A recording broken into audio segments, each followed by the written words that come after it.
আমি কয়েকদিন ধরে সোশ্যাল মিডিয়ায় দেখতেছি পুরো একটা জেনারেশন বিল্লাল ভাইয়ের বিপক্ষে। এর মানে কি আপনারা বুঝতে পারছেন? বিল্লাল ভাইয়ের অহংকার বেড়ে গেছে। আমি নিজেও বিল্লাল ভাইকে অনেক ভালোবাসতাম, এই কারণে এতদিন চুপ করেছিলাম, কিন্তু আর না।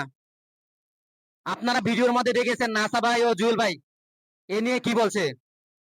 নাসা ভাই কিন্তু বিল্লাল ভাইয়ের ভালো একজন ফ্রেন্ড, খুব ভালো বন্ধুত্ব ছিল।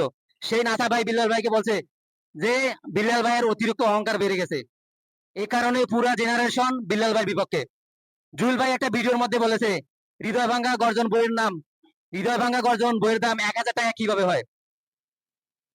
প্রিয় বন্ধুরা, একটা কোরআন শরীফের দাম হচ্ছে 2-3 অথবা 400 টাকা, 200-300 থেকে 400 টাকা।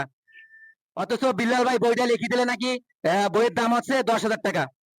সে মানুষের সাথে প্রতারণা করতেছে। প্রিয় বন্ধুরা, সে এখন নতুন একটা ব্যবসা চালু করছে। একটা টি শার্টের দাম হচ্ছে 700 টাকা। সে গেঞ্জির মধ্যে এখানে একটা প্রিন্ট করছে, এখানে লেখা আছে হৃদয় ভাঙ্গার গর্জন। সে মানুষের সাথে প্রতারণা করতেছে।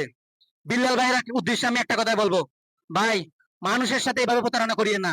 একটা কথা মাথায় রাখবেন, বেশি অহংকার ভালো না, অহংকার পতনের ভুল।